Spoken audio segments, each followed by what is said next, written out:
இயல் 1 அமுதென்று பேர். மொழியோட தேவை, அதோட தோற்றம், அதோட தொன்மை, தனித்தன்மைகள் இது எல்லாவற்றையும் பற்றி அறியக்கூடியது. திராவிட மொழிகளுக்குள்ள மூத்த மொழியாக விளங்கக்கூடியது இந்த தமிழ் மொழி தான். மனிதர்கள் கண்டுபிடித்த கருவி தான் வந்து மொழி அப்படின்னு சொல்லப்படுது. முதல்ல தன்னோட எண்ணங்களை வந்து மெய்ப்பாடுகள் மூலமாக, சைகைகள் மூலமாக, ஒலிகள் மூலமாக, ஓவியங்கள் மூலமாக மற்றவங்களுக்கு தெரிவித்தாங்க. அதுக்கப்புறம் பருப்பொருள்களை மட்டும் ஓரளவு உணர்த்த முடிஞ்சுது. நுண்பொருள்களை இதனால் உணர்த்த முடியல. அதனால் சைகையோடு சேர்ந்து பொருள் உணர்த்தின ஒலி வந்து காலப்போக்கில் என்னவாயிடுச்சுன்னா ஒரு பொருள் உணர்த்தக்கூடிய வலிமை பெற்று அப்படியே மொழியாக வளர்ந்துச்சு. மனித இனம் வாழ்ந்த இந்த இட அமைப்பு, இயற்கை அமைப்பு இதெல்லாம் வந்து வேறுபட்ட ஒழிப்பு முயற்சிகளை உருவாக்க தூண்டுச்சு. இப்போது மனிதர்களோட மொழிகளோட பிறப்பு, அதோட தொடர்பு, அமைப்பு, உறவு இது எல்லாத்தோட அடிப்படையில் நிறைய மொழி குடும்பங்களாக பிரிக்கப்பட்டு இந்தியாவில் இப்போ பேசப்படக்கூடிய மொழி குடும்பங்கள் அப்படின்னு சொல்லி பார்த்தோன்னா, மொழிகள்னு சொல்லி பார்க்கும்போது 1300க்கும் மேற்பட்ட மொழிகள் இருக்குது. மொழி குடும்பங்கள் சொல்லி பார்க்கும்போது 4 மொழி குடும்பங்கள் இருக்குது. இந்தோ ஆசிய மொழிகள், திராவிட மொழிகள், ஆஸ்திரோ ஆசிய மொழிகள், சீன திபெத்திய மொழிகள் இதெல்லாம் வந்து 4 மொழி குடும்பங்கள். இந்தோ ஆசிய மொழிகள், திராவிட மொழிகள், ஆஸ்திரோ ஆசிய மொழிகள், சீன திபெத்திய மொழிகள். இப்போ மொழிகளின் காட்சி சாலையாக திகழக்கூடியது எதுன்னு சொல்லி பார்த்தோம்னா அகத்திய லிங்கம் தான். இப்போ உலகத்தோட ஒரு குறிப்பிடத்தக்க, அதாவது பழமையான நாகரிகங்களில் எது ஒன்றுன்னு சொல்லி பார்த்தோன்னா இந்திய நாகரிகமும் ஒன்றுன்னு சொல்லப்படுது. மொஹஞ்சதாரோ, ஹரப்பா அகழாய்வுக்கு அப்புறமா தான் பழமையான நாகரிகங்களில் இந்திய நாகரிகமும் ஒன்று அப்படிங்கிறது உறுதிப்படுத்தப்பட்டுச்சு. திராவிட நாகரிகம் அப்படின்னு நம்ம கருதுகிறோம். அதை தான் இப்போ திராவிடர் பேசின மொழியை திராவிட மொழி அப்படின்னு சொல்கிறோம். திராவிடம் அப்படிங்கிற சொல் வந்து முதல்ல குமரிலப்பட்டர் அப்படிங்கிறவர் தான் குறிப்பிட்றாரு. தமிழ் அப்படிங்கிற சொல்லிலிருந்து தான் திராவிடா அப்படிங்கிற சொல்லே பிறந்தது அப்படின்னு ஹீராஸ் பாதிரியார் அப்படிங்கிறவர் விளக்குறாரு. அதை தமிழ் அப்படிங்கிறது தமிழா அப்படின்னும், தமிழா அப்படிங்கிறது தமிழா அப்படின்னும், தமிழா அப்படிங்கிறது திரமிழா அப்படின்னும், திரமிழாங்கிறது இற்றமிழா அப்படின்னும், இற்றமிழா அப்படிங்கிறது திராவிடா அப்படின்னும், திராவிடாங்கிறது திராவிடா அப்படின்னு வந்ததாக வந்து விளக்குறாரு ஹீராஸ் பாதிரியார். இப்போ மொழி ஆய்வு சொல்லி பார்க்கும் பொழுது 18ஆம் நூற்றாண்டோட தொடக்கம் வரைக்கும் இந்திய மொழிகள் எல்லாத்துக்குமே வடமொழி தான் வந்து மூலம் அப்படின்னு, அதிலேருந்து தான் மொழிகள் தோன்றி வந்துச்சு அப்படின்னு நம்பினாங்க. ஆனால் அறிஞர் வில்லியம் ஜோன்ஸ் அப்படிங்கிறவர் என்ன பண்ணுறாருனா வடமொழியை ஆராய்ச்சி செய்து ஐரோப்பிய மொழிகளோட தொடர்புடையது தான் வந்து இந்த வடமொழி அப்படின்றத முதல்ல குறிப்பிட்டது வில்லியம் ஜோன்ஸ் அப்படிங்கிறவர் தான். 1816 பேராசிரியர்கள் ஒரு 3 ப்ரொஃபஸர் பாப், ராஸ்க், கிரீம் இந்த 3 பேரும் மொழி சார்ந்த நிறைய ஆய்வுகளை வந்து மேற்கொள்கிறாங்க. இப்போ முதல்ல ஃப்ரான்சிஸ் எல்லிஸ் அப்படிங்கிறவர் என்ன பண்ணுறாருனா தமிழ், தெலுங்கு, கன்னடம், மலையாளம் இந்த மொழிகள் எல்லாத்தையும் ஒப்புமைப்படுத்தி இது வந்து ஒரு மொழி குடும்பத்தை சேர்ந்தது அப்படின்ற கருத்தை முன் வச்சிருது ஃப்ரான்சிஸ் எல்லிஸ் அப்படிங்கிறவர் தான். தமிழ், தெலுங்கு, கன்னடம், மலையாளம் அப்படிங்கிறது ஒரு மொழி குடும்பம் அப்படின்னு சொன்னது. இப்போ இந்த மொழிகள் எல்லாத்தையும் ஒரே இனமாக கருதி தென்னிந்திய மொழிகள் அப்படின்னு பேர் வச்சதும் யாருன்னு சொல்லி பார்த்தோம்னா ஃப்ரான்சிஸ் எல்லிஸ் அப்படிங்கிறவர் தான் இந்த மொழிகளை தென்னிந்திய மொழிகள் அப்படின்னு சொல்லி பேர் வச்சது. இதை ஒட்டி தான் வந்து மால்தோ, தோடா, கோண்டி இந்த மாதிரியான மொழிகள் பற்றின ஆய்வுகளையும் நிறைய மேற்கொண்டாங்க. அப்போ ஹோக்கன் அப்படிங்கிறவர் என்ன பண்ணுறார் அப்படின்னா இந்த மொழிகள் எல்லாத்தையும் இணைக்கிறார். எந்தெந்த மொழிகள் அப்படின்னா மால்தோ, தோடா, கோண்டி இந்த 3 மொழிகளை இணைச்சு அதை வந்து தமிழியன் அப்படின்னு பெயரிட்டதோட ஆரிய மொழிகள்லேருந்து இது வந்து மாறுபட்டது அப்படின்னும் கருதினார். இது வந்து ஆரிய மொழிகள்லேருந்து மாறுபட்டது அப்படின்னு கருதினார். மார்க்ஸ் முல்லரும் இதே கருத்தை தான் வந்து கொண்டிருந்தார். அப்போ 1856 திராவிட மொழிகளோட ஒப்பிலக்கணம் அப்படிங்கிற நூலில் கால்டுவெல் வந்து என்ன சொல்கிறார் அப்படின்னா கால்டுவெல் தான் இந்த திராவிட மொழிகளின் ஒப்பிலக்கணத்தை எழுதியிருப்பார். எப்போன்னா 1856 வந்து எழுதியிருப்பார். அப்போ திராவிட மொழிகள் அப்படிங்கிறது ஆரிய மொழி குடும்பத்துலேருந்து ரொம்ப வேறுபட்டது அப்படின்னும், இந்த மொழிகள் வந்து சமஸ்கிருத மொழிகளுக்குள்ளேயும் செல்வாக்கு செலுத்தினது அப்படின்னு வந்து சொல்கிறாரு இந்த திராவிட மொழிகளை. அதுக்கப்புறம் கால்டுவெலுக்கு அப்புறம் யாரெல்லாம் வராங்கன்னா ஸ்டென்கனோ அப்படிங்கிறவர், கேவி சுப்பையா, எல்வி ராமசுவாமி, பரோ, எமினோ, கமல் சுவலபில், ஆந்திரனோ, தேப்போ மீனாட்சி சுந்தரம் இந்த மாதிரியான அறிஞர்கள்லாம் வந்து திராவிட மொழிகளோட அந்த ஆய்வுக்கு பங்களிப்பு செய்கிறாங்க. அப்போ திராவிட மொழி குடும்பம்னு சொல்லி பார்க்கும் பொழுது மொழிகள்லாம் வந்து ஒரு பரவிய நில அடிப்படையில் வந்து 3ஆக வகைப்படுத்தியிருந்தாங்க. அது என்னென்ன அப்படின்னா தென் திராவிட மொழிகள், நடு திராவிட மொழிகள், வட திராவிட மொழிகள் அப்படின்னு. இப்போ தென் திராவிட மொழிகளில் எது வரும் அப்படின்னா தமிழ், கன்னடம், மலையாளம் இதெல்லாம் வந்து தென் திராவிட மொழிகள் அப்படின்னும், தெலுங்கு முதலான மொழிகளை வந்து நடு திராவிட மொழிகள் அப்படின்னும், பிராகுயி இதெல்லாம் வந்து வட திராவிட மொழிகள் அப்படின்னு வகுத்திருப்பாங்க. இப்போ தென் திராவிட மொழிகள் என்ன இருக்குன்னா தமிழ் இருக்கும், மலையாளம் இருக்கும், கன்னடம் இருக்கும், குடகு, துளு, கோத்தா, தோடா, கொரகா, இருளா இதெல்லாம் வந்து தென் திராவிட மொழிகள். நடு திராவிட மொழிகள் என்னென்ன இருக்குன்னு சொல்லி பார்த்தோன்னா தெலுங்கு வந்து நடு திராவிட மொழி, கூயி, கூவி, கோண்டா, கோலாமி, நாய்க்கி, பெங்கோ, மண்டா, ஃபர்ஜி, கதப்பா, கோண்டி, கோயா இதெல்லாமே வந்து நடு திராவிட மொழிகள். இப்போ வட திராவிட மொழிகள் சொல்லி பார்த்தோம் அப்படின்னா பிராகுய், மால்தோ, குரூக் இதெல்லாம் வந்து வட திராவிட மொழிகள். மேலே இருக்கக்கூடிய இந்த பட்டியலில் 24 மொழிகளை வந்து எல்லாமே வந்து 24 மொழிகள் வந்து சொல்லியிருக்கு. இப்போதைக்கு தென் திராவிட மொழிகளில் மட்டுமே 9 மொழிகள் சொல்லியிருக்கோம். தமிழ், மலையாளம், கன்னடம், குடகு, துளு, கோத்தா, கொரகா, தோடா, இருளா. நடு திராவிட மொழிகளில் அதே மாதிரி ஒரு 12 மொழிகள் என்னென்னு சொல்லி பார்த்தோன்னா தெலுங்கு, கூயி, கூவி, கோண்டா, கோலாமி, நாய்க்கி, பெங்கோ, மண்டா, ஃபர்ஜி, கதப்பா, கோண்டி, கோயா இதெல்லாமே வந்து நடு திராவிட மொழிகள். வட திராவிட மொழிகளில் குரூக், மால்தோ, பிராகுய் இதெல்லாம் 24 மொழிகள் வந்து இருக்குது. இதை தவிர ஒரு 4 மொழிகளை வந்து புதுசாக சேர்த்துருக்காங்க. இப்போ மொத்தமாக சேர்த்து பார்க்கும்போது திராவிட மொழிகள் மொத்தம் 28 இருக்குது. என்ன அந்த 4 மொழிகள் புதுசாக சேர்த்ததுன்னா எருகலா, தங்கா, குறும்பா, சோழிகா. எருகலா, தங்கா, குறும்பா, சோழிகா இந்த 4 மொழிகளையும் புதுசாக சேர்த்துருக்காங்க. இப்போ திராவிட மொழிகள்னு எடுத்துக்கிட்டோம்னா இதில் வந்து ஒரு பொதுவான பண்புகள் இருக்குது. என்னென்னா சொற்களோட இன்றியமையாத பகுதியை நம்ம வேர்ச்சொல், அடிச்சொல்னு சொல்லுவோம். நம்ம எல்லா திராவிட மொழிகளோட சொற்களையும் ஆராய்ஞ்சா அது வந்து எல்லாத்துக்குமே ஒரு பொதுவான அடிச்சொல் இருக்கிறத நம்மளால் பார்க்க முடியும்.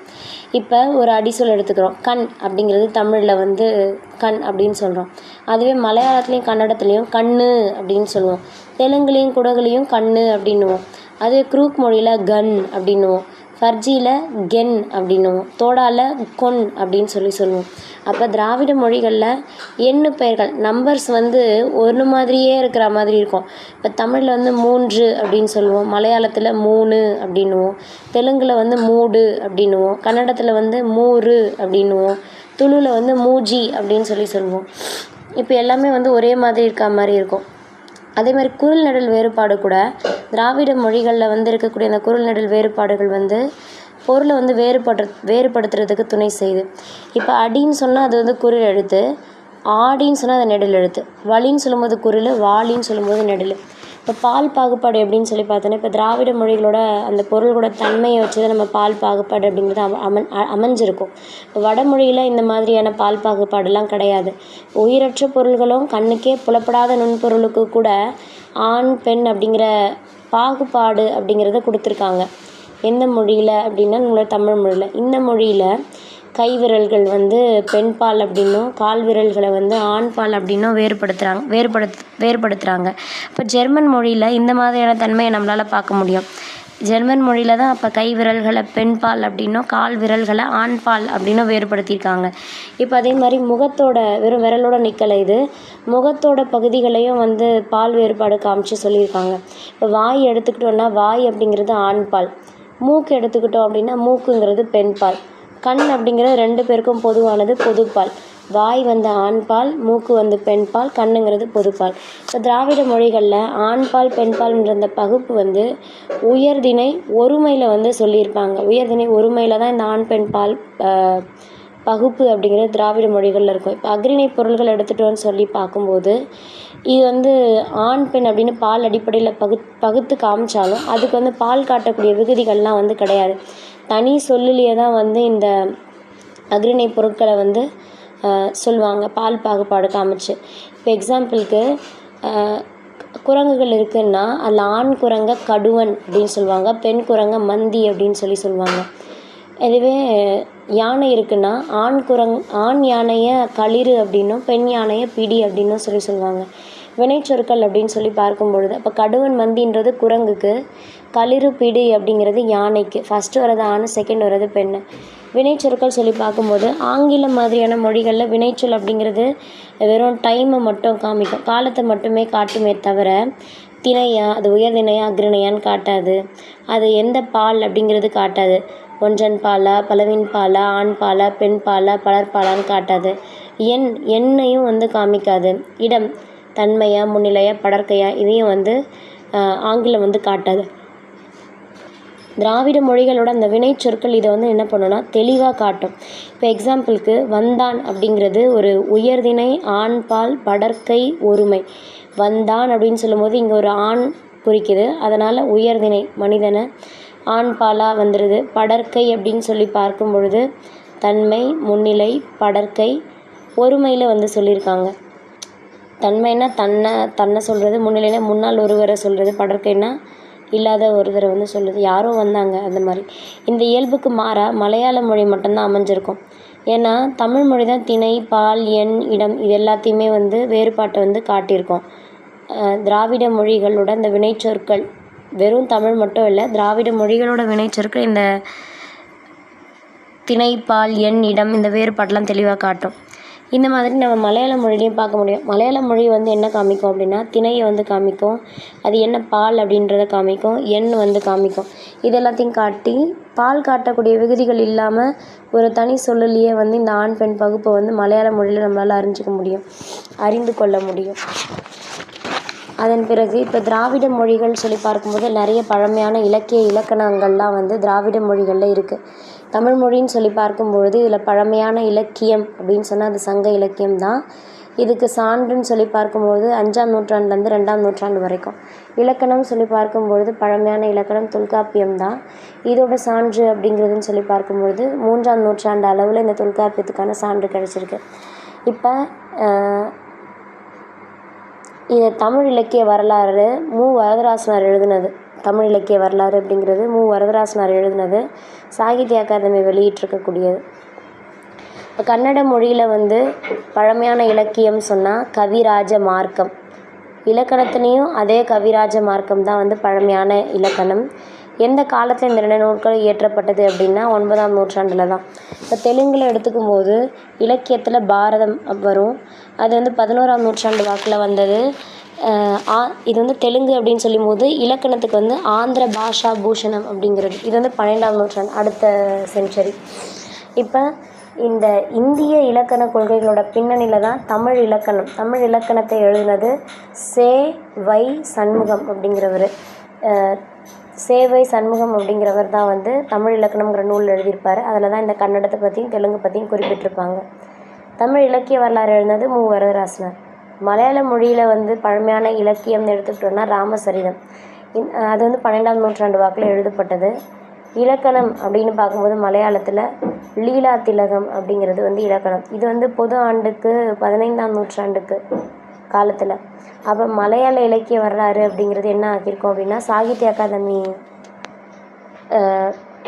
வெளியிட்டது தான் வந்து இந்த மலையாள இலக்கிய வரலாறு அப்படிங்கிறது.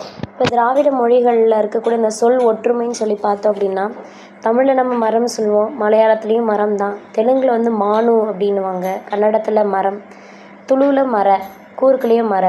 ஒன்றுன்னு சொல்லும்போது மலையாளத்தில் ஒன்று அப்படின்னு சொல்லுவோம், தெலுங்கில் ஒக்கடி அப்படின்னுவோம், கன்னடத்தில் ஒந்து அப்படின்னுவோம், துளுவில் ஒஞ்சின்னு சொல்லுவோம்.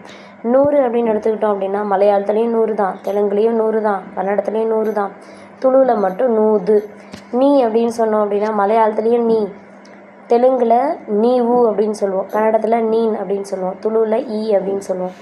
இப்போ 2 அப்படிங்கிறத மலையாளத்தில் ஈர்2 அப்படின்னு சொல்கிறாங்க, தெலுங்குலேயும் ஈர்2 அப்படின்னு சொல்கிறாங்க, கன்னடத்தில் எரடு அப்படின்னும், துளுவில் வந்து ரட்டு அப்படின்னும் சொல்லி கூப்பிடுறாங்க.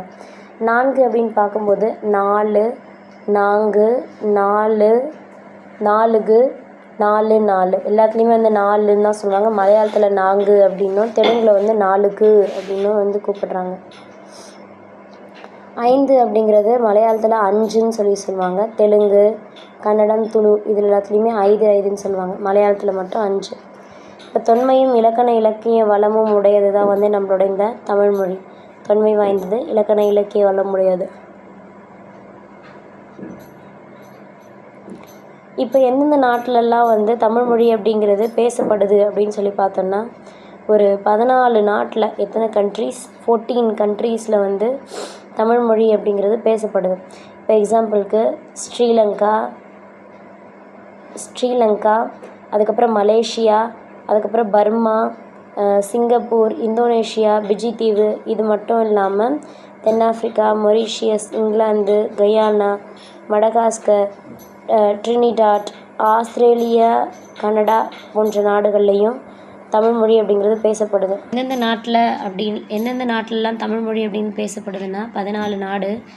ஸ்ரீலங்காவில், இலங்கையில், மலேசியாவில், பர்மான்னா மியான்மர் தானே, ஆமாம், இந்தோனேஷியா, சிங்கப்பூர், பிஜி தீவு, இந்த நாடுகளில் மட்டும் இல்லாமல் தென்னாப்பிரிக்கா, Mauritius, England, Guyana, Madagascar, Trinidad, Australia, Canada, இந்த மாதிரி நாடுகள்லேயும் வந்து பேசப்படக்கூடிய பெருமை உடையது தான் வந்து இந்த தமிழ்மொழி. இந்த ஏனைய திராவிட மொழிகளை விடவும் தமிழ்மொழி அப்படிங்கிறது தனக்குன்னு தனித்த இலக்கண வளத்தை பெற்று தனித்து இயங்கக்கூடிய ஒரு மொழியாக வந்து விளங்குது. ரொம்பவும் குறைந்ததாக காணப்படக்கூடிய மொழி வந்து தமிழ் தான். எது குறைந்ததா அப்படின்னா, அந்த பிறமொழி தாக்கம் அப்படிங்கிறது ரொம்ப குறைவாக இருக்கும் தமிழ் மொழியில். திராவிட மொழிகள் சிலவற்றோட தாய்மொழியாகவும் தமிழ்மொழி கருதப்படுது. ஒரே பொருளை குறிக்கிறதுக்காக பல சொற்கள் அமர்ந்த சொல்வளமும் சொல்லாட்சியும் நிரம்ப பெற்ற மொழி தான் நம்மளோட தமிழ்மொழி. இந்தியாவோட தொன்மையான கல்வெட்டுக்களில் பெரும்பாலானவை எப்படி எழுதியிருப்பாங்க, தமிழில் தான் எழுதியிருப்பாங்க. அப்போ தமிழோட பல அடிச்சொற்களோட ஒலி எண்கள், அதாவது சவுண்டு, அந்த ஒலி இடம்பெயர்தல் அப்படிங்கிற அந்த விதிப்படி பிற திராவிட மொழிகள் என்ன இருக்கும் அப்படின்னா, வடிவம் அப்படிங்கிறது மாறி இருக்கும். சுட்டு பெயர்கள், மூவிட பெயர்கள்லாம் பெரும்பாலும் குறிப்பிடத்தக்க மாற்றங்களை வந்து பெற்றிருக்கு.